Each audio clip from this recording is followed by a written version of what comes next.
जय हिंद दोस्तों। बहुत बहुत स्वागत है आप सभी का आज की इस वीडियो में। और आज की ये वीडियो बहुत ज्यादा इंपॉर्टेंट होने वाली है क्लास 11th के पॉलिटिकल साइंस यानी कि राजनीतिक विज्ञान के सब्जेक्ट के लिए। इंपॉर्टेंट इसलिए बच्चों क्योंकि आज की इस वीडियो में आपकी जो सेकंड किताब है राजनीतिक सिद्धांत वाली, इसका पूरा का पूरा सिलेबस हम एक ही वीडियो में कवर करने वाले हैं। जी हाँ बच्चों, बेसिकली आपकी इस किताब से पिछले 10 साल के फाइनल एग्जाम में जितने भी मोस्ट इंपॉर्टेंट क्वेश्चन पूछे गए हैं, हर एक चैप्टर से जो ज्यादातर पेपर में आते ही आते हैं, उन क्वेश्चन को इस वीडियो में बहुत अच्छी तरीके से हम कवर करेंगे। तो बहुत ज्यादा चांसेस हो जाते हैं बच्चों, जो क्वेश्चन अभी हम डिस्कस करेंगे आपके साथ में, उसके आपके एग्जाम में आने के। ठीक है, तो ध्यान से सारे क्वेश्चन को आप समझिएगा। बेसिकली आज की इस वीडियो में आपकी इस किताब से 2 मार्क्स के जितने भी इंपॉर्टेंट क्वेश्चन बन सकते हैं, मेनली जो है टॉप 20 प्लस जो इंपॉर्टेंट आपके निकलेंगे 2 मार्क्स के क्वेश्चन, उनको हम डिस्कस करेंगे। जिसमें आपका जो चैप्टर नंबर 1 है, चैप्टर नंबर 2 स्वतंत्रता, ठीक है, समानता, ठीक है, न्याय यानी कि सामाजिक न्याय, अधिकार, नागरिकता, राष्ट्रवाद और धर्मनिरपेक्षता। ठीक है, तो आपको हर एक चैप्टर का बेसिक सा मीनिंग पता होना चाहिए, इसकी परिभाषा आ जाती है। तो वो 8 क्वेश्चन आपके अलग से, यानी कि टोटल हम बात कर लेते हैं तो 28 इंपॉर्टेंट क्वेश्चन हम करने वाले। ठीक है, और साथ ही ये भी बता दें कि इस वीडियो में 2 मार्क्स से करेंगे, नेक्स्ट वीडियो आपकी 4 मार्क्स की आ जाएगी, फिर 6 मार्क्स की आ जाएगी, और फिर इसके 50 प्लस जो एमसीक्यू हैं उसकी एक वीडियो आ जाएगी। ठीक है, इससे आपकी तैयारी बहुत अच्छी हो जाएगी। और इसी तरीके से आपको बाकी के अपने वीडियोस देखने तो आई बटन में प्लेलिस्ट मिल जाएगी, या फिर डिस्क्रिप्शन बॉक्स में आपको एक लिंक मिल जाएगा, वहां से। ठीक है भाई, चलिए हर एक क्वेश्चन आपको हिंदी में समझाऊंगा, और जो बच्चे इंग्लिश मीडियम के रहेंगे उनके लिए आंसर प्रोवाइड कर दीजिए। ठीक है, चलिए आगे बढ़ते हैं। तो यहाँ पे सबसे पहला प्रश्न आपका जो चैप्टर है स्वतंत्रता वाला, उससे आ जाएगा कि स्वतंत्रता का मतलब क्या है इसकी परिभाषा। तो आपकी किताब के अनुसार स्वतंत्रता का एक बेसिक सा मीनिंग है आजादी। स्वतंत्रता का अर्थ होता है आजादी। कैसी आजादी? ऐसी आजादी, ऐसी स्वतंत्रता जिस पर किसी भी व्यक्ति पर किसी भी तरीके का कोई बाहरी प्रतिबंध नहीं होना चाहिए। ठीक है, उस व्यक्ति पर बाहरी प्रतिबंध ना हो, कोई भी बाहरी नियंत्रण ना हो, किसी भी तरीके का कोई भेदभाव, कोई भी दबाव उसके ऊपर नहीं होना चाहिए। जिससे क्या होगा, जब अभाव नहीं है, नियंत्रण नहीं है, किसी का दबाव नहीं है, तो सिंपल सी बात है, वो व्यक्ति जो है वो बिना किसी पर निर्भर हुए निर्णय स्वयं ले सकेगा और अपना विकास कर सकेगा। ठीक है, तो ऐसे व्यक्ति को हम स्वतंत्र मानते हैं, जिस पर कोई भी प्रतिबंध ना हो, कोई भी बाहरी नियंत्रण ना हो, कोई भी दबाव ना हो। ठीक है, इसे हम ये कह सकते हैं कि वो व्यक्ति जो चाहे सो कर सकता है, तभी हम उसे स्वतंत्र बोले। ठीक है, तो ये बात आ जाए। दूसरा क्वेश्चन आ जाता है बच्चों समानता की परिभाषा के बाद। ठीक है, तो समानता का एक बेसिक सा अर्थ ये हो जाता है कि समाज में जितने भी लोग रह रहे होते हैं, आप उन लोगों के साथ में जाति के आधार पे, रंग के आधार पे, क्षेत्र, धर्म, आर्थिक, ठीक है, और लिंग के आधार पे कोई भेदभाव नहीं करेंगे।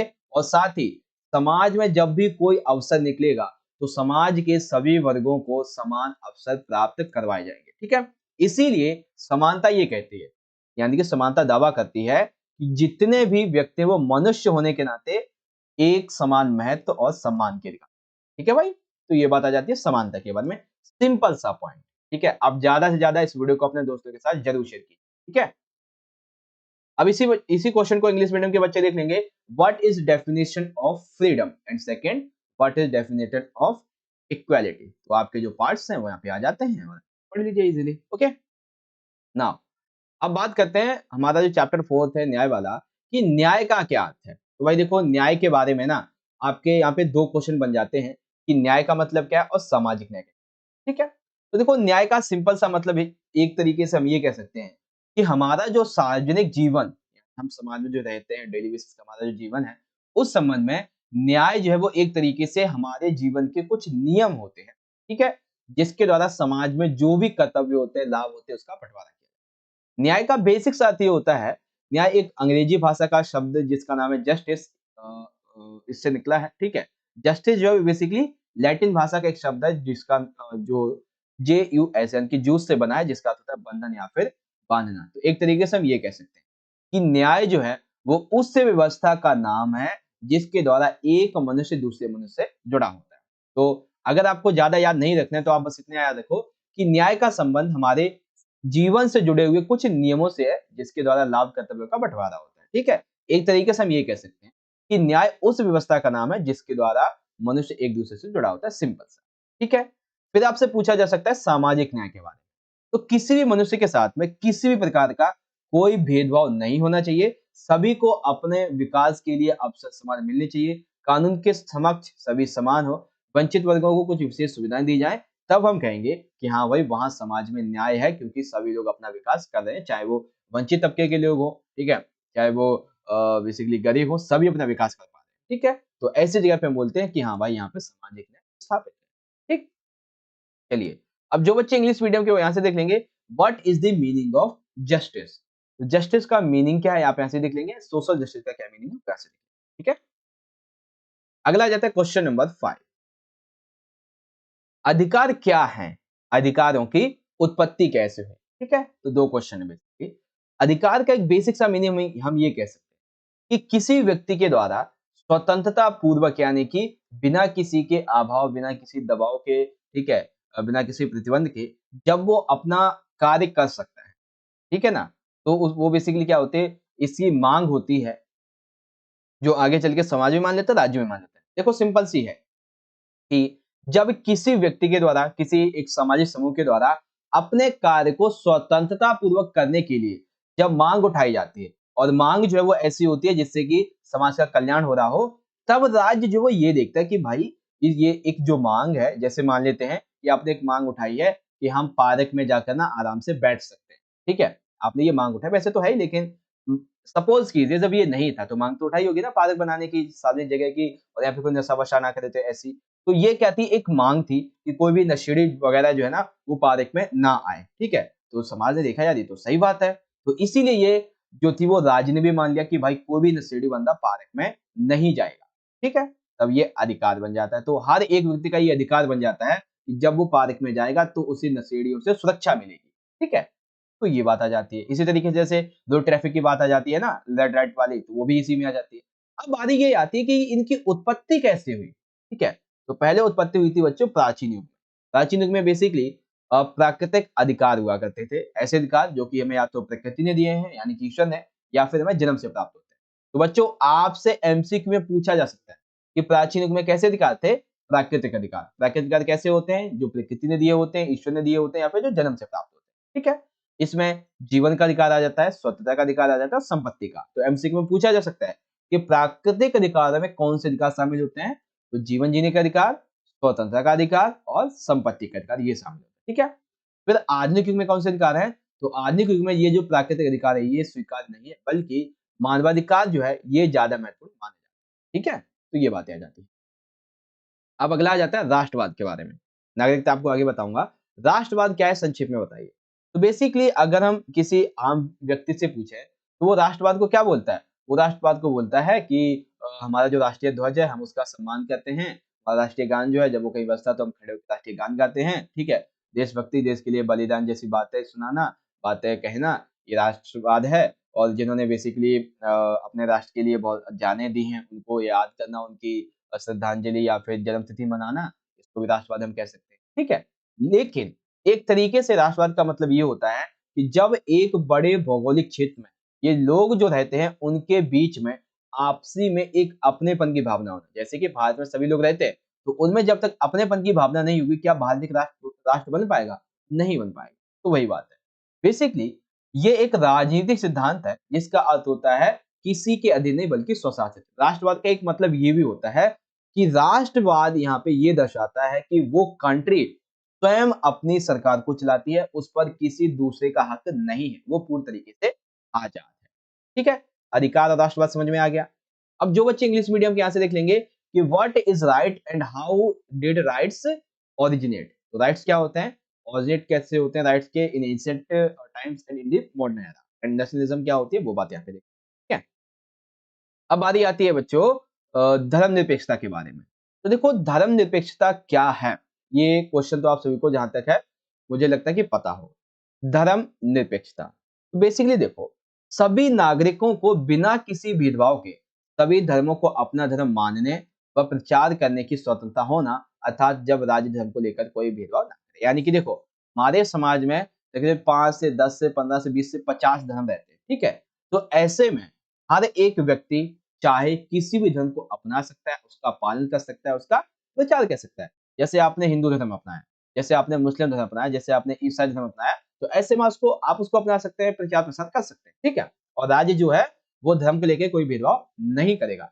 लेकिन याद रखना, जब आपने अपने धर्म को ज्यादा महत्व दिया और दूसरे धर्म को हीन समझा, दूसरे धर्म के बारे में गलत बात कही, तो इससे सांप्रदायिक हिस्सा बढ़ेगी और फिर राज्य आपके धर्म पर हस्तक्षेप कर सकता है, ठीक है।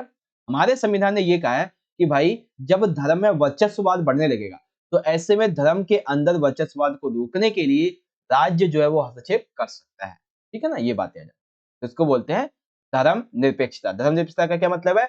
जब किसी कंट्री के द्वारा या राज्य के द्वारा किसी धर्म को कानूनी मान्यता ना दी जाए, बल्कि सभी धर्म को एक समान दृष्टि से रखा जाए और हर एक व्यक्ति को कोई सा भी धर्म अपनाने का, प्रचार प्रसार करने का अधिकार होना, ठीक है। अब जो बच्चे इंग्लिश मीडियम के हैं वो यहाँ से देख लेंगे, what is the definition of secularism. अब जो हमारे क्वेश्चन है वो आएंगे कुछ डिफरेंट टाइप में। जैसे सबसे पहला प्रश्न है, समानता के तत्व लिखिए, ठीक है। या फिर आपसे पूछा जा सकता है कि समानता की विशेषता लिखिए। तो दोनों ही में से तत्व पूछे जाए, विशेषता पूछे जाए, दोनों एक ही, ठीक है। तो समानता की सबसे पहली विशेषता यह है बच्चों कि ऐसा समाज हो जहां पर विशेष अधिकार नहीं होने चाहिए, यानी कि विशेष अधिकारों की अनुपस्थिति। क्यों भाई? क्योंकि ना जो विशेष अधिकार जब किसी बंदे को दे दिए जाते हैं तो उससे असमानता फैलती है, ठीक है। दूसरा यह है कि समाज में सभी को विकास के समान अवसर उपलब्ध कराए जाने चाहिए, यानी कि समाज में जो भी लोग रहते हैं आप उनमें किसी भी आधार पर भेदभाव नहीं करेंगे, बल्कि समान जो अवसर है वो उन्हें प्रोवाइड करेंगे, ठीक है। साथ ही ये भी आ जाता है कि सभी व्यक्तियों की न्यूनतम आवश्यकता की जो पूर्ति, जैसे रोटी, कपड़ा, मकान, स्वच्छ जल और स्वास्थ्य सुविधा, इसकी पूर्ति के लिए सरकार को कदम उठाने चाहिए। एवं समानता ये भी कहती है कि भाई भेदभाव नहीं करना चाहिए, लेकिन ये भी कहती है कि कई मामलों में जो व्यक्ति थोड़े उन लोगों से अलग हैं, उनके साथ में हमें अलग व्यवहार करना चाहिए। जैसे विकलांग लोग हैं तो उनके लिए हमें सामाजिक जगहों पे सीढ़ियां वगैरह टाइप में कुछ ढलान वाली जगह बनानी चाहिए। और कॉल सेंटर में काम करने वाली महिला तो रात के टाइम उसे सुरक्षा देनी चाहिए। तो हम ये कहते हैं कि समानता में भेदभाव नहीं होना चाहिए, लेकिन जिसको जरूरत है इस चीज की उसके साथ में होना चाहिए, ठीक है। तो ये आ जाता है समानता के तत्व, यानी कि उसकी विशेषता है। दूसरा बच्चों है बहुलवाद से क्या अभिप्राय है, ठीक है। बहुलवाद देखिए, जैसा कि नाम से पता चलता है, बहुल प्लस में वाद, यानी कि जहां पर एक नहीं बल्कि बहुत सारे विचार एक साथ मिलकर रहें। इसीलिए ऐसा कहा जाता है कि जब एक संस्कृति, एक राज्य की अवधारणा को त्याग दिया जाए, जैसे कि अभी के टाइम में मान लेते हैं इजराइल है, ठीक है। इजराइल का अपना एक खुद का धर्म है, यहूदी धर्म है। तो ऐसे में अगर वो इस धर्म को त्याग देता है, तब वहां पे एक नई व्यवस्था कायम होगी जहां पे अनेक संस्कृतियां और समुदाय उस देश में फल फूल सके, ठीक है। इसी तरीके से जैसे हमारा देश भारत है, ठीक है। तो भारत कंट्री में, हमारे प्यारे से महान भारत में बहुत सारे भाषा के आधार पे, धर्म के आधार पे, संस्कृति के आधार पे, जाति के आधार पे बहुत सारे लोग रहते हैं। और हमारे भारतीय संविधान ने ऐसा कहा है कि हम इनके साथ में अलग अलग तरीके से व्यवहार करके इनको विकसित करेंगे, ठीक है। ये यहाँ पे बताया गया, ठीक है। तो ये होता है बहुलवाद, जहां पे एक राज्य, एक संस्कृति नहीं होगी, बल्कि जहाँ पे बहुत सारी संस्कृतियां, धर्म, जाति, भाषाएं वहां पे फल फूल सकेंगी, उसको बहुलवाद बोलते हैं, ठीक है। बहुल यानी कि बहुत ज्यादा संस्कृति, धर्म इस तरीके। जो बच्चे इंग्लिश मीडियम के यहाँ से देख लेंगे कि राइट द एलिमेंट्स, या फिर कह सकते हैं कैरेक्टरिस्टिक्स ऑफ द इक्वालिटी। तो क्या क्या एलिमेंट्स है इक्वालिटी के, वो यहाँ से देख लेंगे। And what is mean bye pluralism, तो प्लुरलिज्म का क्या क्या मीनिंग है वो आप इजीली यहाँ से पढ़ सकते हैं, ठीक है बच्चों। क्वेश्चन नंबर सेकंड हमारे सामने आता है, मतलब सेकंड तो होगा। थर्ड की बात करते हैं, राजनीतिक सिद्धांत में हम क्या अध्ययन करते हैं, यानी कि जो पॉलिटिकल थ्योरी है इसमें हमें क्या अध्ययन करने को मिलता है, आइए समझते हैं। तो बेसिकली राजनीतिक सिद्धांत में हम एक नहीं, दो नहीं, जीवन के बहुत सारे पहलुओं का अध्ययन करते हैं। जैसे बेसिकली राजनीतिक सिद्धांत में हम ऐसे विचारों का, ऐसे नीतियों का, ऐसे सिद्धांतों को अध्ययन करते हैं, उनको जानते हैं, जिससे हमारे जो सामाजिक जीवन है, हमारी जो सरकार है, हमारा जो संविधान है, उसने आकार ग्रहण किया ऐसे। यानी कि हम ऐसे विचारों को, ऐसे नीतियों को, ऐसे सिद्धांतों को पढ़ते हैं जिससे हमारा जो पॉलिटिकल सोसाइटी है, ठीक है, हमारी जो गवर्नमेंट है, हमारा जो कॉन्स्टिट्यूशन है, उसने जो फॉर्मेशन किया उसके बारे में हमें पता चलता है, ठीक है। बेसिकली राजनीतिक सिद्धांत जो है ये हमें स्वतंत्रता के बारे में, समानता के बारे में, न्याय के बारे में, लोकतंत्र, धर्मनिरपेक्षता आदि जो अवधारणाएं हैं, उस अवधारणाओं के बारे में अर्थ को स्पष्ट करता है, जिससे आप हर एक चीज को अच्छी तरीके से समझ सकते हैं, ठीक है।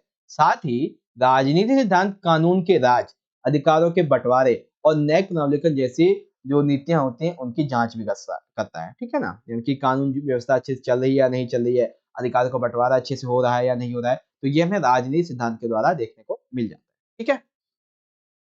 क्वेश्चन नंबर 4, राजनीति को परिभाषित कीजिए। देखो अभी हमने देखा राजनीतिक सिद्धांत, अब बारी आती है कि राजनीति का क्या मतलब। आइए समझते हैं।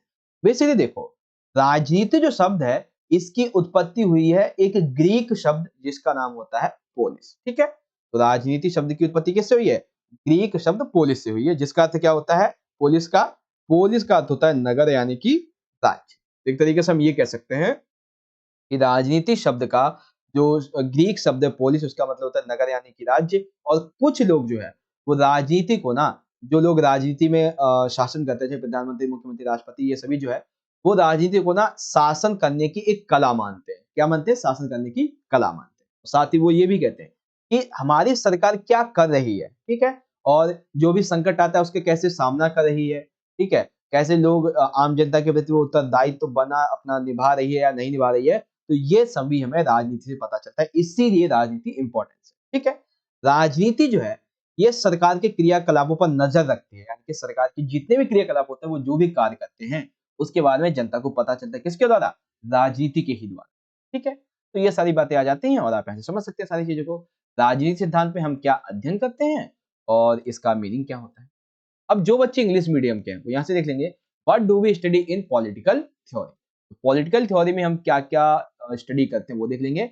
एंड डिफाइन पॉलिटिक्स, तो पॉलिटिक्स का क्या मीनिंग होता है वो भी आप यहाँ से देख लेंगे। ओके, नाउ क्वेश्चन नंबर 5, एक देश के लिए एक नागरिक और एक विदेशी में क्या अंतर है? यानी कि किसी कंट्री के लिए, फॉर एग्जांपल मैं आपको यहाँ पे बात करता हूँ भारत के बारे में, ठीक है। तो भारत के लिए एक इसका जो खुद का देश का नागरिक होता है, ये इसके लिए कौन है, और साथ ही एक इसके लिए जो दूसरा विदेशी बंदा होता है, ये इसके लिए कैसा होगा। तो लिखेंगे कि नागरिक जो है वो उस देश का स्थायी निवासी होता है, ठीक है। जैसे भारत में कोई नागरिक है वो सिंपल सी बात है उस देश का स्थायी निवासी है। लेकिन विदेशी क्या है? ये अस्थायी होता है, ठीक है। हमारा जो देश का नागरिक है उसे कई तरीके के राजनीतिक अधिकार प्राप्त होते हैं और राज्य के सभी कानूनी कर्तव्यों का वो पालन करता है, ठीक है। और उस पे देश में कहीं भी आने जाने का, घूमने पर कोई प्रतिबंध नहीं। लेकिन जो विदेशी होता है, पहले तो उसका निवास अस्थायी होता है, 1 साल के लिए, ज्यादा से ज्यादा रहने के लिए आ सकते हैं, ज्यादा से ज्यादा 1 साल के लिए। अगर वैसे आएगा तो उसका वीजा एक्सपायर हो जाता है, ठीक है। और सिर्फ कुछ ही इसे सामाजिक अधिकार प्राप्त होते हैं विदेशी को, कि कुछ ही कर सकता है। और ये जो बंदा है ये अपने मूल देश के प्रति वफादार होता है और एक निश्चित समय सीमा और जगह पे निवास करता है। ऐसा नहीं है कि कहीं पे भी आ जा सकते हैं और कहीं पे भी निवास कर सकते हैं किसी भी टाइम तक, ऐसा नहीं है। इनके लिए एक समय सीमा होती है जो, और इनके लिए एक अलग से स्थान होता है, ठीक है। तो नागरिक जैसे कि हम लोग हैं, हमारा निवास स्थायी है, राजनीतिक अधिकार हमें मिले हुए हैं, हम कानूनी कर्तव्यों का पालन करते हैं, कहीं भी आ जा सकते हैं। बस इसमें से थोड़े अधिकार विदेशियों को मिल जाते हैं, ठीक है। जैसे निवास तो इनका होता है लेकिन अस्थायी होता है, ठीक है। अब आता है छठा। अब हमें ना यहाँ पे देखो एक चीज मैं आपको बता दूं, ये प्रश्न हो सकता है कि आपसे 6 नंबर में पूछ लिया जाए कि राजनीतिक, नागरिक और आर्थिक अधिकार के दो दो उदाहरण लिखिए, या फिर आपसे दो दो नंबर के 3 क्वेश्चन अलग से पूछे जा सकते हैं। राजनीतिक अधिकार के बारे में, राजनीतिक अधिकार के 2 उदाहरण दीजिए, नागरिक अधिकार के 2 उदाहरण दीजिए और आर्थिक अधिकार के 2, ठीक है। मैं आपको एक एक करके सारे समझा देता हूँ। सबसे पहले हम बात करेंगे राजनीतिक अधिकार। तो बेसिकली राजनीतिक अधिकार वे अधिकार होते हैं जो व्यक्ति को राजनीति में भागीदारी लेने के लिए तत्पर बनाते हैं। जैसे कि मत देने का अधिकार, यानी कि कोई भी बंदा जो है वो वोट दे सकता है, ठीक है। और निर्वाचित होने का अधिकार, यानी कि कोई भी बंदा जो है वो वोट तो दे ही सकता है और साथ ही वो चुनाव भी लड़ सकता है, ये बात आ जाती है। और ये भी कि सरकार पद प्राप्त करने का अधिकार होता है, यानी कि सरकारी जो पद होता है उसे प्राप्त करने का अधिकार राजनीतिक अधिकार के अंतर्गत, ठीक है। तो ये हो गया आपका। फिर दूसरा आ जाता है नागरिक। अब देखिए नागरिक है यानी कि किसी एक नागरिक के संबंध में तो क्या होगा कि वो बोलने का अधिकार होगा उसके पास में, ठीक है। क्या होगा कि वो बोल सकता है, ठीक है। और साथ ही देश में कहीं भी आ जा सकता है, अपनी सभा बुला सकता है, भाषण दे सकता है, तो ये इसकी स्वतंत्रता हो जाती है नागरिक वाली।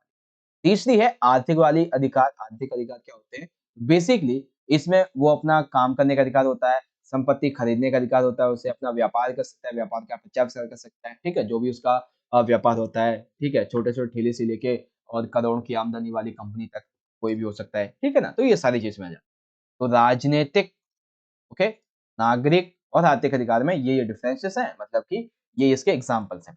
ओके, तो नागरिक और विदेशी में अंतर और अधिकारों के उदाहरण, समझ गए।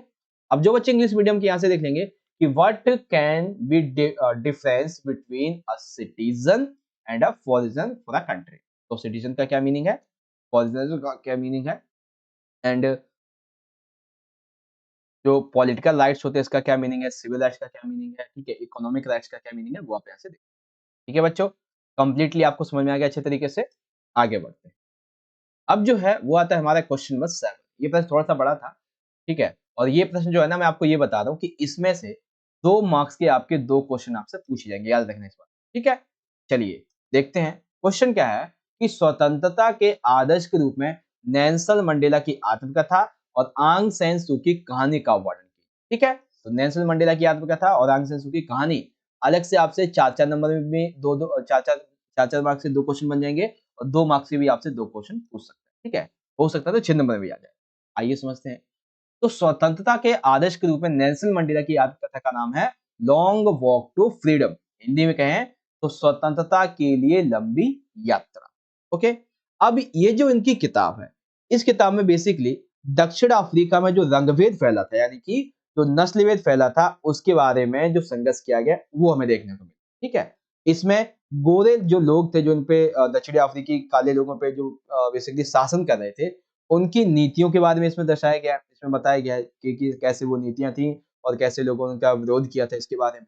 और साथ ही वो जो ये गोरे लोग थे, ये इन लोगों को कैसे अपमान करते थे, क्या ज्यादतियाँ करते थे, कैसा व्यवहार रखते थे, उसके बारे में पूरी की पूरी डिटेल्ड रिव्यू जो है वो आपको इस किताब में देखने को मिल जाएगी। ठीक है, विशेष बात ये है कि यहाँ पे संघर्ष काले गोरों के साथ साथ में जो श्वेत लोग थे, यूरोपीय लोग, उनके लिए भी था।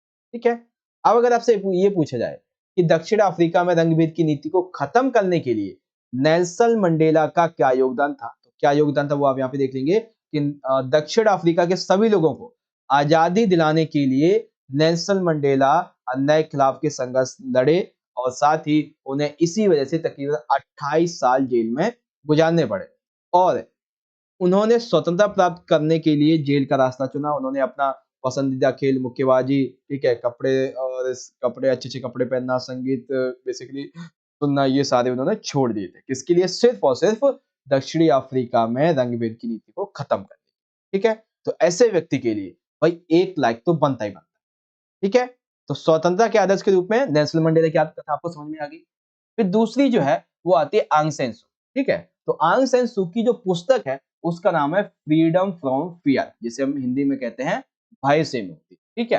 तो आंग सैन सू जो थी, इन्हें अपने ही घर में, यानी कि म्यांमार के अपने ही घर में नजरबंद कर दिया गया। नजरबंद यानी कि इनके ऊपर चौबीसों घंटे पुलिस की नजर रखी गई थी कि किसी से बात भी करेंगी, कॉल भी करेंगी तो पूरी नजर इन्हीं पर रहेगी। ठीक है?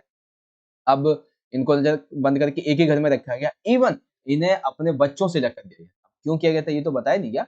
बेसिकली एक चीज यहाँ पे ये बताई गई है कि आंग सैन सू के जो पति थे, वे बेसिकली इंग्लैंड में थे, तो वो इतना ज्यादा बीमार हो गए। तो ऐसे में उनसे मिलना चाहती थी, लेकिन जो म्यांमार के सैनिक थे उनको ये डर था कि अगर हमने इन्हें अपने पति मिलने से इंग्लैंड भेज दिया तो फिर हम दूसरी कंट्री की गवर्नमेंट में अपना हाथ नहीं लगा सकते, इसलिए हम इन्हें नहीं भेजेंगे। ठीक है? और साथ ही ये जो आंग सैन सू जो थी वो ये कहती हैं कि भाई मेरे लिए ना जो स्वतंत्रता है उसका एक ही मतलब है, वो है डर से आजादी। कि जब तक व्यक्ति अपने डर से मुक्त नहीं होगा, आपके अंदर से मुक्त नहीं होगा, तब तक वो व्यक्ति स्वतंत्र है ही नहीं, वो एक प्रतिष्ठित और अच्छा व्यक्ति हो ही नहीं सकता जब तक उसके अंदर का जो डर है वो खत्म नहीं होगा। ठीक है? तो ये बातें आ जाती हैं। तो आपको समझ में आ गया ना कि नेल्सन मंडेला की आत्मकथा क्या है, long walk to freedom, and क्या क्या बातें कही गई हैं, और आंग सैन सू की किताब फ्रीडम फ्रॉम फियर। ओके, अब जो बच्चे इंग्लिश मीडियम के हैं वो यहाँ से देख लेंगे कि describe the autobiography of Nelson Mandela and the story ideal of आंग सैन सू की। ओके, तो नेल्सन मंडेला की ऑटोग्राफी का क्या नाम है? Long walk to freedom. और बाकी की आपके जो 3 पॉइंट्स हैं यहाँ से पढ़ दीजिए। एंड देन फिर आ जाता है आंग सैन सू की बुक फ्रीडम फ्रॉम फियर। ठीक है, तो ये बात है। आगे बढ़ते हैं। क्वेश्चन नंबर 8 सिंपल सा है कि भाई सांप्रदायिकता क्या होती है और इसे रोकने के 2 उपाय लिखिए। तो 1 मार्क्स में विशेषता और 1 मार्क्स में 2 उपाय। ठीक है, देखिए सांप्रदायिकता का एक मीनिंग सिंपल सा ये होता है कि अपने धर्म को अधिक महत्व देना, दूसरे धर्म को हीन समझना। जैसे मान लेते हैं कि आपका धर्म है ए, यहाँ पे मैं किसी धर्म का नाम नहीं ले रहा हूँ, ठीक है, क्योंकि फिर बात आगे बढ़ जाती है। तो यहाँ पे मैंने एक धर्म माना है ए और एक धर्म माना है बी। तो आप मान लेते ए धर्म के बंदे हैं। तो अगर आप ये कहते हैं कि भाई हमारा ए धर्म ही सबसे श्रेष्ठ है, बी धर्म कोई धर्म ही नहीं है, ये तो कोई धर्म ही नहीं है, बस इसमें ये कमियां ऐसी फलाना-ढिमका, ये बातें करते हैं। ठीक है? तो इस आधार पे जो हिंसा होती है उसको सांप्रदायिकता, ठीक है? सांप्रदायिकता बेसिकली क्या है? अपने धर्म को अच्छा मानो, दूसरों को गलत बोलो, गलत बोलोगे तो भाई सिंपल सी बात है, फिर झगड़ा तो होना ही होना है। अब बारी ये आती है कि सांप्रदायिकता जो है इसे हम रोक कैसे सकते हैं? ठीक है? धर्म के आधार पे जो भेदभाव ज़्यादा होता है जिसकी वजह से दंगे भी हो जाते हैं कभी-कभार, इसे रोका कैसे जा सकता है? तो रोकने का सबसे बढ़िया उपाय तो ये है कि कुछ ऐसी पॉलिटिकल पार्टीज होती हैं जो कि लोगों के बीच में भेदभाव पैदा करते हैं। तो हमें उन पॉलिटिकल लीडर्स का, उन पॉलिटिकल जो पार्टीज हैं उनको खत्म करना है, ठीक है? दूसरा, भेदभाव करने वाले जो अधिकारी हैं उन्हें दंडित करना चाहिए। ये देखना चाहिए कि कौन सा बंदा कैसा भेदभाव कर रहा है और फिर उसी के साथ में वैसा ही भेदभाव करके उसे दंडित करना चाहिए, ठीक है? फिर तीसरा आता है कि भेदभाव पूर्ण शिक्षा सामग्री में बदलाव, यानी कि ऐसी शिक्षा जिसमें किसी दूसरे व्यक्ति को नीचा दिखाया जाता है, दूसरे धर्म को नीचा दिखाया जाता है और एक को बड़ा दिखाया जाता है, तो ऐसी जो शिक्षा है उसमें बदलाव किया जाना चाहिए, ठीक? और चौथा क्या है कि कोई भी समाचार पत्र, कोई भी टेलीविजन न्यूज यदि लोगों को तोड़ने का काम करती है, ठीक है, तो उसे बंद करो, उसे रोको, ठीक है? ये बातें आ जाती है। तो इस तरीके से हम सांप्रदायिकता को, धर्म के आधार पे जो हिंसा होती है उसको हम रोक सकते हैं, ठीक है? अब बारी आती है क्वेश्चन नंबर 9 की। 9 में पूछा गया बच्चों कि न्यायपूर्ण बंटवारा से आप क्या समझते हैं? भाई ये प्रश्न है एकदम सिंपल सा है। कैसे? क्योंकि देखो नॉर्मली हम जो न्याय देखते हैं उसका मतलब क्या होता है कि समाज में जो अवसर है वो सभी को मिल सके ताकि अपना विकास कर सके। तो इसीलिए सामाजिक न्याय का एक मीनिंग ये भी होता है कि जो वस्तुएं हैं और जो सेवाएं हैं इसका न्यायपूर्ण वितरण हो सके और यह वितरण समाज के विभिन्न समूह और व्यक्तियों के बीच में होता है। क्यों? क्योंकि जो भी संसाधन समाज में मौजूद है, जो सेवाएं मौजूद है, वस्तुएं मौजूद है, जब उनका वितरण करेंगे इस तरीके से ताकि सभी लोगों को एक जैसे मिल सके जिससे वो अपना विकास कर सके, तो इसी को बोलते हैं न्यायपूर्ण बंटवारा। अब इसी को देखते हुए भाई भारत ने छुआछूत प्रथा का उन्मूलन कर दिया, ठीक है, सती प्रथा पर रोक लगा दी, भूमि सुधार जैसे कानून उठाए थे, ठीक है, और ये भी देखा कि जो लोगों को अधिकार दिए गए हैं फिर भी उपयोग नहीं कर पा रहे हैं, उनके लिए अलग और विशेषताएं की गई थी, तो ये सारी चीजें बन जाती हैं, ठीक है भाई। तो न्यायपूर्ण बंटवारा का बेसिक सा जो मीनिंग है वो आप यहाँ पे अच्छे तरीके से समझ गए। ओके, आगे बढ़ते हैं। जो बच्चे इंग्लिश मीडियम के हैं वो यहाँ से देख लेंगे कि व्हाट इज द कम्युनलिज्म। तो कम्युनलिज्म क्या है एंड इसको हम स्टॉप करने के दो आपको वेज बताने, तरीके बताने, वो क्या क्या है वो आप यहाँ से देख सकते हैं। 4 हैं टोटल यहाँ, ठीक है। What do you understand by the fair distribution? Fair distribution का क्या मीनिंग है वो आप इजिली यहाँ से देख सकते हैं। अब बारी आती है क्वेश्चन नंबर 10 की। 10 में पूछा गया है हमें अधिकार की आवश्यकता क्यों है एवं इन्हें शक्तिशाली कैसे किया जा सकता है। बेसिकली देखो ये प्रश्न है तो वैसे 4 मार्क्स का, लेकिन इसमें 2 मार्क्स का क्वेश्चन पूछा जाता है कि अधिकार हमारे लिए आवश्यक क्यों है। 2 मार्क्स से पूछा जाता है हम अधिकार को और शक्तिशाली कैसे बना सकते हैं और आवश्यक क्यों है अधिकार, ये 4 नंबर में भी आ सकता है, ठीक है। तो आइए एक एक समझते हैं हर एक चीज। सबसे पहले बात करेंगे कि आखिर ऐसे क्या कारण है जिसकी वजह से हमें कोई अधिकार चाहिए, हमें बोलने का अधिकार चाहिए, तो क्या कारण है ना? तो ये आ जाता है। तो एक चीज मैं आपको बताता हूँ कि जिस तरीके से एक पिंजड़े में एक पंछी होता है, उसको कोई अधिकार नहीं होता, बस उसका मालिक जो खिलाएगा पिएगा उसी तरीके से वो रहता है। तो ठीक उसी तरीके से जिसके पास में अधिकार नहीं है वो बंदा एक ऐसा है बंद पिंजड़े में पक्षी के समान, ठीक है।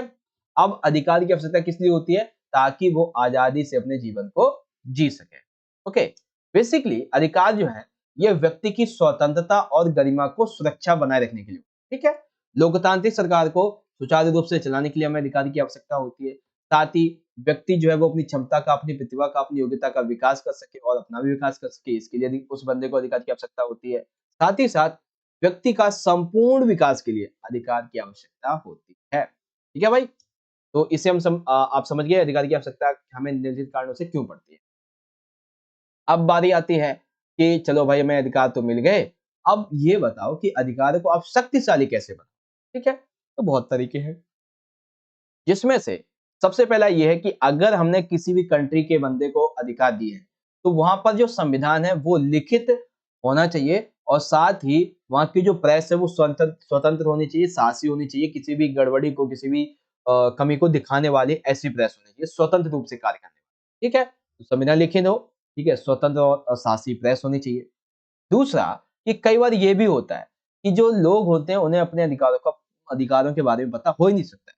शक्तिशाली बनाने का उपाय ये भी है कि हम लोगों को उनके अधिकारों के बारे में बताएं कि आपका ये अधिकार है और आप ये कर सकते हो।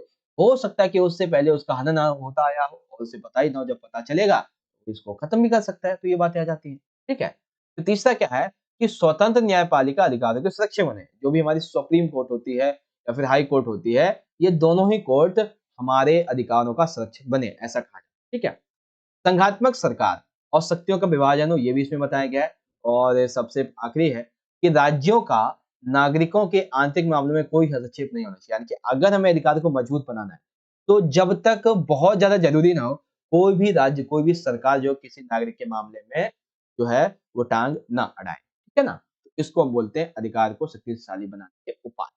ओके बच्चों, तो आवश्यकता किन किन कारणों से पड़ती है, उपाय क्या क्या होते हैं, आप सभी अच्छे तरीके से समझ गए। चलिए, अब जो बच्चे इंग्लिश मीडियम के यहाँ से देख लेंगे कि why are rights necessary and how can they be made more powerful. तो हमें बहुत तरीकों की वजह से इसको बहुत रीजन की वजह से हमें राइट्स चाहिए होते हैं। And there is following are the ways to make the rights more powerful for what, ये आपके पॉइंट्स हैं, ठीक है भाई। 11 में पूछा गया बच्चों कि ये आपका जो सेकंड चैप्टर है ना स्वतंत्रता वाली, उसमें एक एग्जांपल दिया गया है। वही क्वेश्चन ये है कि भाई फिल्म निर्माता दीपा मेहता काशी में विधवाओं पर एक फिल्म बनाना चाहती थी, ठीक है, लेकिन पॉलिटिकल लोगों ने इन्हें रोका। अब किस आधार पे इन्हें रोका गया था, ठीक है, उन्होंने क्यों रोका इन्हें, और साथ ही ये जो दीपा मेहता महिला थी, ठीक है, या फिर व्यक्ति था, जो भी था, तो यह उनकी किस स्वतंत्रता के उल्लंघन को दर्शाता है, ठीक है। तो आप एक फिल्म बनाना चाहते हैं लेकिन आपको रोक दिया जाए कुछ जरूरी बातें कहते हुए, तो ये आपके किस स्वतंत्रता का उल्लंघन है, ये आपकी अभिव्यक्ति की स्वतंत्रता का उल्लंघन है। क्योंकि आप लोगों को बताना चाहते हो कि यहाँ पे क्या है, लेकिन फिर भी कोई बताने नहीं दे रहा है, तो क्या है, आपकी अभिव्यक्ति की स्वतंत्रता का उल्लंघन है, ठीक है। अब इनको फिल्म बनाने के लिए रोका क्यों गया, तो रोका इसलिए गया बच्चों क्योंकि जो पॉलिटिकल लीडर्स थे, जो वहां के लोग थे, उन्हें ऐसा लग रहा था कि इसमें भारत को बुरी तरीके से प्रस्तुत किया जाएगा, ठीक है, विधवाओं के बारे में बताया जाएगा, तो भारत को बहुत ज्यादा नीचे गिरा के निगेटिविटी के रूप में दिखाया जाएगा, ठीक है। और ऐसा भी हो सकता था कि ये जो फिल्म यहाँ पे बन रही है, ये मात्र विदेशी दर्शकों की जरूरतों को पूरा करने के लिए, उनके मनोरंजन के लिए बनाई जा रही है, ठीक है। और इससे जो प्राचीन काशी नगरी, हमारी धार्मिक नगरी, उसकी बहुत ज्यादा बदनामी होगी। तो इन सभी की वजह से दीपा मेहता की इस अभिव्यक्ति की स्वतंत्रता पर उल्लंघन लगा दिया गया, ठीक है भाई। 12 क्वेश्चन, अवसर की समानता से आप क्या समझते हैं। भाई ये प्रश्न तो आप सभी को पता ही होगा, ठीक है। अवसर की समानता से आप क्या समझते हैं, पहले तो आप ये समझो कि समानता का क्या मतलब है। सिंपल सा कि धर्म, मूल, वंश, जाति, लिंग, जन्म स्थान, ठीक है, और अमीर, गरीब, काले, गोरे, किसी भी आधार पे जब किसी व्यक्ति के साथ में कोई भेदभाव नहीं होगा तो हम समानता बोलते हैं। और यही भेदभाव जब किसी सरकारी नौकरी या फिर एग्जाम में या फिर शैक्षिक संस्था में प्रवेश करने के लिए भेदभाव नहीं होगा, तब उसे हम अवसर की समानता बोलेंगे। जब सभी वर्गों को समान अवसर मिलेंगे, अर्थात किसी के साथ में भेदभाव नहीं होगा, ठीक है। इसीलिए सरकार ने बच्चों के साथ में, महिलाओं के साथ में, इनको सामाजिक और शैक्षणिक रूप से जो पिछड़े वर्ग के लोग हैं, इनको और ज्यादा मजबूत बनाने के लिए आरक्षण नाम की व्यवस्था की है, ताकि ये अपना विकास अच्छे से कर सके, ठीक है भाई। तो ये होती है अवसर की समानता, ओके। अब यहाँ पे आता है हमारा इंग्लिश में कि on what grounds were filmmaker Deepa Mehta stopped from making a film on widows in Kashi, which liberty was infringing on. ये कौन सी थी, फ्रीडम ऑफ एक्सप्रेशन, ठीक है, फ्रीडम ऑफ एक्सप्रेशन कैसे किया गया, तो वो आप यहाँ पे देखेंगे। एंड 12 इज दैट कि what do you understand by equality of opportunity. तो अपॉर्चुनिटी की इक्वालिटी से आप क्या समझते हैं, तो भाई हम बहुत कुछ समझते हैं, ये हमने समझा है, आप पढ़ लीजिए यहाँ पे, ठीक है। आगे बात करते हैं, क्वेश्चन नंबर आता है हमारा 13 में पूछा गया है कि भाई राष्ट्रवाद ने ना राज्यों को जोड़ा भी है एक तरफ, ठीक है, और दूसरी तरफ राज्यों को तोड़ा भी है। अपने उत्तर के पक्ष में तर्क लिखो। तो भाई ये जो प्रश्न है ना आपसे, ये आपसे प्रश्न हो सकता है कि 4 मार्क्स से पूछ लिया जाए कि राष्ट्रवाद ने राज्यों को जोड़ा भी है और तोड़ा भी है, कैसे। तो आंसर लिखेंगे कुछ इस तरीके से। सबसे पहले हम बात करेंगे जोड़ने के बारे में, ठीक है, कि राष्ट्रवाद ने राज्यों को कैसे जोड़ा है। तो बेसिकली 19वीं शताब्दी में क्या हुआ था कि बहुत सारी यूरोप की छोटी-छोटी रियासतें थी, ठीक है? तो उन रियासतों के एकीकरण में जो मेन भावना काम कर रही थी, वो था राष्ट्रवाद की भावना। इसीलिए आज के आप जो जर्मनी, इटली ये सब देख रहे हैं, ये सभी किसकी प्रक्रिया के माध्यम है? उस समय की राष्ट्रवाद की प्रक्रिया के ही उदाहरण में से, ठीक है? अब दूसरा आता है देशों को तोड़ना। तो राष्ट्रवाद ने बड़े-बड़े साम्राज्य के पतन में भी भागीदार दिया है, जैसे कि 20वीं शताब्दी में यूरोप में जो ऑस्ट्रियाई, हंगेरियाई और रूसी साम्राज्य, ठीक है? इसके साथ में एशिया और अफ्रीका में फ्रांसीसी, ब्रिटिश, डच एवं पुर्तगाल साम्राज्य, इन सभी को पूरी तरीके से खत्म करने के लिए या फिर बंटवारे के लिए या फिर अपने आप को आजाद करने के लिए जो मेन भावना काम कर रही थी, कौन सी थी? राष्ट्रवाद की भावना, ठीक है ना? तो एक तरीके से राष्ट्रवाद ने देशों को जोड़ा भी है, राष्ट्रवाद ने देशों को तोड़ा भी है। ये बात है, ठीक? फिर आता है हमारा 14 कि किसी देश के लिए शरणार्थी कौन होता है और प्रवासी कौन? तो आइए एक-एक करके समझते हैं शरणार्थी और प्रवासी में मतलब। देखो, शरणार्थी हम उस बंदे को कहते हैं जो युद्ध की वजह से, अकाल की वजह से, उत्पीड़न की वजह से, आपदाओं की वजह से या फिर अन्य कारणों से जो लोग विस्थापित होते हैं, ठीक है? और उन्हें जब कोई स्वीकार नहीं करता है और वे दूसरे देश में शिविर के रूप में या फिर अवैध प्रवासी के रूप में रहने के लिए मजबूर हो जाते हैं, तब हम उन्हें शरणार्थी बोलते हैं। जैसे कि मान लेते हैं अभी के टाइम पे ना पाकिस्तान है, मान लेते हैं हमारा भारत और पाकिस्तान का युद्ध हो जाए, तो पाकिस्तान से बहुत से शरणार्थी भारत में रहने के लिए आएँगे। तो भारत यदि उन्हें चाहता है कि भारत में रहें तो नागरिकता दे देगा, अगर नहीं चाहता कि ना रहें तो उन्हें मजबूरन अवैध रूप से हमारे भारतीय शिविर जो शिविर कैंप्स है उसमें रहना होगा और कुछ ही दिन तक, फिर उन्हें देश से हटा दिया जाए। ये बात है, ठीक है? प्रवासी कौन होता है भाई? तो प्रवासी हम एक तरीके से ऐसा बंदा होता है जो अपनी मर्जी से एक शहर से दूसरे शहर, एक देश से दूसरे शहर में जाता है। किसकी वजह से? रोजगार की तलाश में या फिर अन्य काम के मामलों में, तो हम उसको बोलते हैं प्रवासी। ठीक है? समझ में आ गया आपको इस तरीके से? चलिए, अब इसी को इंग्लिश में देख लेंगे कि नेशनलिज्म हैज यूनाइटेड, ठीक है? And divided the stars as well. Give reasons for in favour of your answer. तो पहले एस्टेब्लिश किया है और उसके बाद पार्टिसिपेशन किया है और कैसे किया है वो आप इजीली। सेकंड है कि explain the main difference between refugee and मिग्रेंट।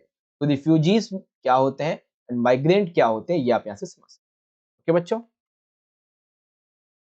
आगे बात करते हैं। क्वेश्चन नंबर आता है हमारा 15। 15 में पूछा गया है कि हम एक अच्छे भारतीय नागरिक हैं, हम भारत के अच्छे नागरिक हैं, हम भारत के अच्छे व्यक्ति हैं, तो हमारे क्या गुण हो सकते हैं? भाई ये तो बहुत ही सिंपल सा है कि देश के प्रति वफादार होने चाहिए, ठीक है? हिंसक किसी भी गतिविधि में भाग नहीं लेना चाहिए, समय पे हमें टैक्स देना चाहिए अगर आप इतना पैसा कमाते हैं तो, हमें अपना मताधिकार का प्रयोग करके और अच्छी सरकार को चुनना चाहिए, ठीक है? हमें अपने संविधान का आदर करना चाहिए, पालन करना चाहिए, अनुशासन करना चाहिए, आत्मनियंत्रण दिखना चाहिए। छठा ये है कि देश के विकास में हमेशा तत्पर रहना चाहिए, देश के विकास के लिए हमेशा जागरूक रहना चाहिए, देश को और फायदा पहुँचाने के कार्य करने चाहिए, ठीक है? छठा क्या है? सॉरी, सातवाँ ये है कि सार्वजनिक जो हमारी संपत्तियाँ हैं, रेल है, हाईवे है, पार्क हैं, हमें इनकी रक्षा करनी चाहिए। और 10वाँ, सॉरी, 1 सेकंड, 8वाँ ये है कि उच्च नैतिक चरित्र यानी कि अच्छा एक नैतिक चरित्र रखना चाहिए जिसमें छोटे-बड़ों का सम्मान करना आना चाहिए। ठीक है ना? तो ये एक अच्छे भारतीय नागरिक के गुण हैं, जो कि हम सभी में ऑलरेडी हैं ही, कुछ में नहीं होंगे तो वो उसमें भी आ जाएँगे, ठीक है? 16 क्वेश्चन, धर्मनिरपेक्षता के यूरोपीय मॉडल का वर्णन कीजिए। देखो, धर्मनिरपेक्षता का यूरोपीय मॉडल की जब हम बात करते हैं, तो बेसिकली हम अमेरिकन मॉडल की बात करते हैं, ठीक है?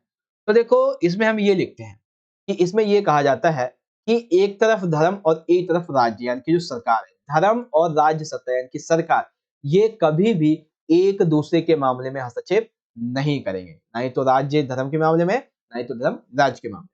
साथ ही ये कहा जाता है कि जब हस्तक्षेप नहीं होगा तो इसकी वजह से ही स्वतंत्रता और समानता जो हमारे सिद्धांत हैं वो पूरी तरीके से लागू हो पाएंगे, ठीक है? इसीलिए कहा जाता है कि धर्मनिरपेक्षता में राज्य समर्थित जो धार्मिक सुधार है इनकी जगह नहीं, यानी कि राज्य के द्वारा धर्म में कोई सुधार किया जाना है तो धर्मनिरपेक्षता में ऐसा कोई भी सुधार नहीं कर सकता, ठीक है? किस मॉडल के अकॉर्डिंग? यूरोपीय मॉडल। ओके बच्चों, आ रहा है समझ में? चलिए आगे बढ़ते हैं। अब जो बच्चे इंग्लिश मीडियम के हैं वो यहाँ से देख सकते हैं कि right the qualities of a good Indian citizen. तो एक अच्छे इंडियन सिटीजन की क्या क्या क्वालिटीज हैं वो आप इजीली यहाँ से देख सकते हैं। ठीक है। एंड उसके बाद में describe the European model of secularism. तो यूरोपियन मॉडल यानी कि अमेरिकन मॉडल क्या है सेकुलरिज्म का, उसके बारे में आप यहाँ से समझ सकते हैं। ओके, आगे बढ़ते हैं। अब आता है क्वेश्चन नंबर हमारा 17। 17 में पूछा गया बच्चों हमसे कि एक होता है राष्ट्र और एक होता है राष्ट्रवाद, इनमें क्या डिफरेंस है। तो भाई शब्दों का क्या मतलब है, आपसे ये पूछा जाता है। ठीक है, तो आइए हम समझते हैं। देखो, राष्ट्र जो है ना, ये प्रदर्शित करता है किसी एक कंट्री को, ठीक है। लेकिन जो राष्ट्रवाद है, ये प्रदर्शित करता है एक भावना। ओके, तो राष्ट्र क्या है, ये बेसिकली कोई जनता का कोई समूह नहीं है, कोई परिवार नहीं है, बल्कि यहाँ पे राष्ट्र एक ऐसा बड़ा क्षेत्र है, एक ऐसा बड़ा देश हम जिसे कह सकते हैं, जहाँ पे लाखों करोड़ों की संख्या में लोग रह रहे होते हैं। ठीक है, और वहां पर वो जो है प्रत्यक्ष तौर पे कभी भी एक दूसरे को जान नहीं पाते। मान लेते हैं भारत देश में 165 करोड़ की आबादी है, तो क्या एक राष्ट्र होने के नाते सभी व्यक्ति एक दूसरे को जान सकते हैं? नहीं जान सकते। ठीक है, और वंश के आधार पर भी उनको जोड़ने की जरूरत नहीं पड़ती है, हम उसको राष्ट्र बोलते हैं। लेकिन राष्ट्रवाद जो है, वो इसी देश के प्रति एक अच्छी भावना को दर्शाता है। ठीक है, तो राष्ट्रवाद एक भावना है जिसमें देश प्रेम की भावना आ जाती है। ठीक है, हमारे साझे विश्वास, साझा इतिहास, साझे भू क्षेत्र, आदर्श, पहचान, नागरिकता, ये सारी इसमें शामिल है। तो राष्ट्र राष्ट्र जो है कंट्री को प्रदर्शित करता है, और राष्ट्रवाद उसके लिए की गई अच्छी भावना को प्रदर्शित। ठीक है, सिंपल सा कॉन्सेप्ट आपका ये हो गया। अब 18वां देखिए, आम लोगों का राजनीति के प्रति क्या नजरिया है, यानी कि आम लोग जो हैं वो राजनीति को क्या मानते हैं, क्या बोलते हैं, क्या समझते हैं, क्या सोचते हैं वो राजनीति के बारे में। तो हो सकता है ये प्रश्न आपसे 4 नंबर में पूछ लिया जाए, याद रखें। आइए समझते हैं। देखो, राजनीति से जुड़े हुए अन्य लोग बेसिकली राजनीति को ना दाव पेच के रूप में जोड़ते हैं। कैसे? क्योंकि वो ऐसा मानते हैं कि जितने भी पॉलिटिकल लीडर्स इसमें आते हैं, जो नेता बनते हैं, वो सिर्फ और सिर्फ अपनी आवश्यकताएं, अपनी हिंसा, जो अपनी बेसिकली आकांक्षाएं हैं, ठीक है, अपनी जो इच्छाएं हैं, अपनी जरूरतें पूरी करने के लिए आते हैं। ठीक है, और कुछ लोग ऐसा मानना है कि जो भी राजनेता राजनीति में आते हैं, वो दल बदल करते हैं, कभी आज इस पार्टी में, कभी उस पार्टी में, झूठे वादे करते हैं, बढ़ा चढ़ा के वादे करते हैं। अरे हम तो जो है प्रधानमंत्री, मुख्यमंत्री बन गए तो 10 लाख तो नौकरियां यूं फेंक देंगे, ऐसे बांट देंगे, रोजगार मिलेगा, 50-50 हजार की नौकरियां मिलेंगी, बिजली तो फ्री है, गाड़ी वाड़ी सब फ्री हो जाएगी, बस आप हमें वोट दो। ठीक है ना, तो बड़ा चढ़ा कर ऐसे ऐसे दावे करते हैं। साथ ही धर्म के नाम पर जो धर्म जाति होती है, ठीक है, लोग होते हैं, तबके जो होते हैं समुदाय के, उसमें तोड़ते हैं, समाज में अश्लीलता फैलाते हैं। ठीक है, और ये जो है वो हिंसा करते हैं, मारधाड़ करते हैं। देखो, कुछ लोग राजनीति बोलते हैं, कुछ ये कहते हैं कि एक तरीके से जो राजनीति ना वो ये है कि घोटाला करो और देश को लूटो। ठीक है, कुछ लोग के राजनीति को क्या कहते हैं कि घोटाला करो और देश को लूटो, यही राजनीति है। ठीक, उसके बाद फिर आ जाता है हमारा question number 17 in Hindi and English. उससे पहले देख लीजिए आप दोनों को राष्ट्र और राष्ट्रवाद में अंतर, आप लोगों के प्रति राजनीति का क्या नजरिया है। उसके बाद में इंग्लिश में आ जाता है कि what is the difference between the word nation and nationalism. तो नेशन का कॉन्सेप्ट क्या है और नेशनलिज्म का क्या कॉन्सेप्ट, आप यहाँ से पढ़ सकते हैं। क्वेश्चन नंबर 18 क्या है कि what is the attitude of common people toward politics. एक कॉमन पीपल का क्या एटीट्यूड होता है पॉलिटिक्स के अकॉर्डिंग, पॉलिटिक्स में, वो आप यहाँ पे देख सकते हैं। ठीक, अब आता है क्वेश्चन नंबर 19 एंड 20। इसके बाद में वीडियो कंप्लीट। 19 में पूछा गया बच्चों कि न्याय के प्रति विभिन्न अवधारणाओं को वर्णन कीजिए, यानी कि न्याय के बारे में जो अवधारणा दी गई वो बताइए। आपसे हो सकता है कोई 2 पूछ ले, कोई 4 पूछ ले, तो टोटल मैं आपको 4 बता देता हूँ। कोई 2 पूछे या किसी नाम के अकॉर्डिंग पूछे तो आप बता दें। ठीक है, सबसे पहला नाम है बच्चों ग्रीक दार्शनिक प्लेटो का। यह प्रश्न आपसे ऐसे पूछा जाता है कि ग्रीक दार्शनिक प्लेटो के अनुसार न्याय बताइए, सुकरात के अनुसार न्याय बताइए। ठीक है, या फिर जर्मनी दार्शनिक इमैनुअल कांट ने न्याय की क्या परिभाषा दी है आपसे। ठीक है, इस तरीके। तो ग्रीक दार्शनिक प्लेटो क्या कहते हैं, इन्होंने ये कहा अपनी पुस्तक जिसका नाम है इनकी द रिपब्लिक, इन्होंने लिखा और ये कहा कि भाई कई लोग जीवन में कार्यात्मक विशेषज्ञता के नियमों के अनुरूप होते हैं, यानी कि कई लोग जो है उन्हें जो कार्य दिया जाता है वो उसके अनुरूप होते हैं, तो आप उसे वो कार्य दे दो और वो उस हिसाब से अपना विकास कर लेगा, इसको न्याय बोल देंगे। दूसरा, चीनी दार्शनिक है कन्फ्यूशियस, ये बोलते हैं कि भाई समाज में जो बंदा गलत काम करे, ठीक है, आप उसे दंडित करो ताकि वो कभी गलत काम करे ही ना, और जो अच्छे लोग हैं आप उन्हें पुरस्कृत करो ताकि लोगों को उससे प्रेरणा मिले, वो भी गलत काम करने से डरे, अच्छा काम करें ताकि अगला पुरस्कार उन्हें ही मिले। ठीक है, तीसरा आते हैं सुकरात। तो सुकरात ये कहते हैं कि अगर समाज में सभी बंदे अन्यायी हो जाएंगे तो कोई सुरक्षित ही नहीं बचेगा। इसीलिए ये कहा जाता है कि जिस व्यक्ति का जो वाजिब हिस्सा है वो उसे दे दो तो न्याय हो जाएगा, ठीक है? जो उसे चाहिए वो दे दे तो न्याय है। फिर जर्मनी दार्शनिक इमैनुअल कांट क्या कहते हैं? ये कहते हैं कि हर एक व्यक्ति का अपना उसका प्राप्य होता है, अपनी उसकी प्रतिभा होती है, ठीक है? इसीलिए जब भी समाज में कोई अवसर निकले तो ये जो जर्मनी दार्शनिक इमैनुअल कांट इनके अनुसार सभी को ये अवसर मिलने चाहिए ताकि वो अपना विकास कर सके, ठीक है? तो हर एक-एक का एक-एक पार्ट मैंने आपको अच्छे तरीके से समझा दिया। ग्रीक दार्शनिक प्लेटो, चीनी दार्शनिक कन्फ्यूशियस, सुकरात एंड जर्मनी दार्शनिक इमैनुअल कांट। ओके? अब जो बच्चे इंग्लिश मीडियम के हैं, ये प्रश्न आप थोड़ा ध्यान से समझिएगा। प्रश्न ये है कि एक संस्कृति एक राज्य, इस नीति से क्या अभिप्राय है? क्या इस नीति को प्रयोग में लाना संभव है? यानी कि क्या समझाना है कि एक नीति है जिसका नाम होता है एक संस्कृति और एक राज्य, यानी कि एक राज्य में एक ही संस्कृति या फिर एक ही धर्म होना चाहिए। ठीक है? ये इसका बेसिक सा मतलब होता है और इसकी शुरुआत हुई थी बच्चों 19वीं शताब्दी में यूरोप में। ठीक है? कब? जब फर्स्ट वर्ल्ड वॉर हुआ था उसके दौरान, ठीक है? लेकिन ये एक राज्य एक संस्कृति की नीति उस समय जो थी वो लागू नहीं हो पाई। और दूसरा क्या है कि हम क्या इस नीति को प्रयोग में ला सकते हैं?